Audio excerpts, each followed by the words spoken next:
terminons maintenant le chapitre sur les pourcentages en évoquant le dernier paragraphe qui parle d'évolution réciproque.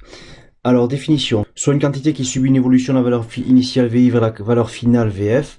On appelle évolution réciproque le fait de revenir à VI, de repasser de VF à VI. Donc, nous avons vu que, à travers un exemple, que si une quantité augmente de 10%, puis baisse à nouveau de 10%, elle ne revient pas à la valeur initiale. Donc en fait, une baisse de 10% ne compense pas une hausse de 10%. Donc on dira qu'une baisse de 10% n'est pas l'évolution réciproque d'une hausse de 10%. Alors comment on fera pour déterminer justement l'évolution réciproque d'une évolution connue? C'est-à-dire que si j'augmente une quantité de 10%, par quelle évolution il va falloir faire subir à la nouvelle quantité pour revenir à la valeur initiale? Donc regardons ça. Soit T le taux d'évolution qui permet de passer de VI à VF et C le coefficient multiplicateur associé. Alors on sait que VF égale, alors je l'appellerai plutôt CM le coefficient multiplicateur.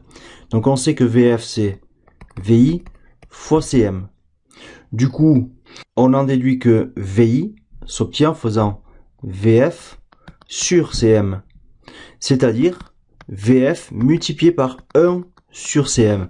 Donc du coup, partant de VF pour revenir à VI, il faut multiplier VF par un coefficient qui s'obtient en faisant 1 sur le coefficient multiplicateur qui avait permis de passer de VI à VF.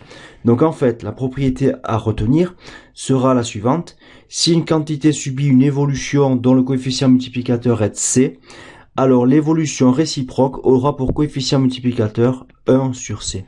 Si je passe de VI à VF en multipliant par C, je passe alors de VF à VI, je reviens à VI venant de VF en multipliant par 1 sur C. Donc l'exercice 6, déterminer l'évolution réciproque d'une augmentation de 50%.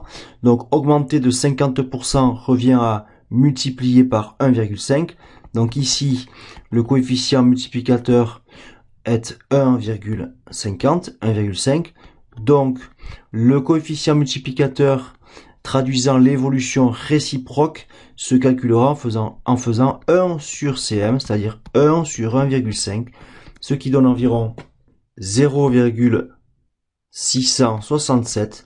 Donc, l'évolution réciproque est traduite par le coefficient, est représentée par le coefficient multiplicateur 0,667, ce qui traduit en fait une baisse de...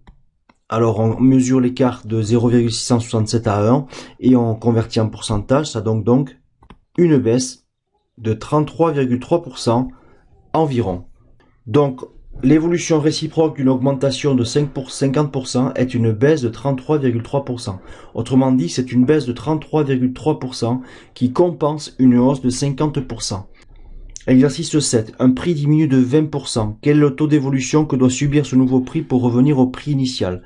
Donc, autrement dit, quelle est l'évolution réciproque d'une diminution de 20%?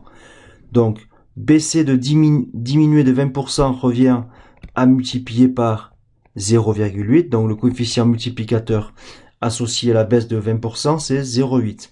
Donc, le coefficient multiplicateur qui va traduire l'évolution réciproque d'une baisse de 20% se calcule en faisant 1 sur CM, donc 1 sur 0,8, ce qui donne 1,25. Et 1,25 est un coefficient qui traduit une hausse de 25%. Donc l'évolution réciproque d'une baisse de 20%, c'est 25%. Donc pour revenir au prix initial, mais un prix qui a diminué de 20%, il va falloir lui faire subir une hausse de 25%. Donc voilà pour les évolutions réciproques.